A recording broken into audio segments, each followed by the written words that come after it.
நல்ல ஒரு egg try gravy எப்படி செய்கிறதுன்னு பார்க்கலாமா? அதுக்கு கடாயில் 2 டீஸ்பூன் எண்ணெய் ஊற்றிக்கோங்க.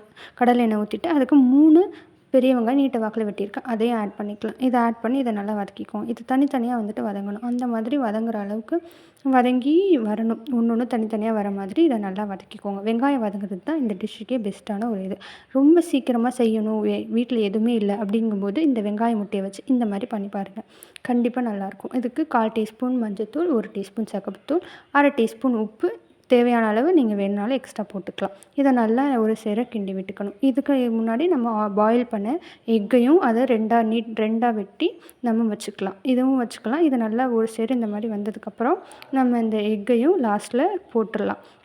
அந்த பாயில்டு எக்கையும் நான் இதில் வந்துட்டு ஆட் பண்ணுவேன். நான் இங்கே வந்துட்டு 3 எக் எடுத்திருக்கேன். அதையும் ஆட் பண்ணிவிட்டு இதோட கொஞ்சமாக தண்ணி சேர்த்துக்கோங்க. கொஞ்சமாக தண்ணி சேர்த்தா தான் அது ட்ரையாக வரும். ஸோ அதனால் கொஞ்சமாக தண்ணி சேர்த்து இங்கே வந்து அரை டம்ளர் ஊற்றிருக்கேன். மூடி எடுத்திங்கன்னா ஒரு சூப்பரான ட்ரை கிரேவி ரெடி. செஞ்சு பார்த்துட்டு எப்படி இருக்குன்னு சொல்லுங்கள்.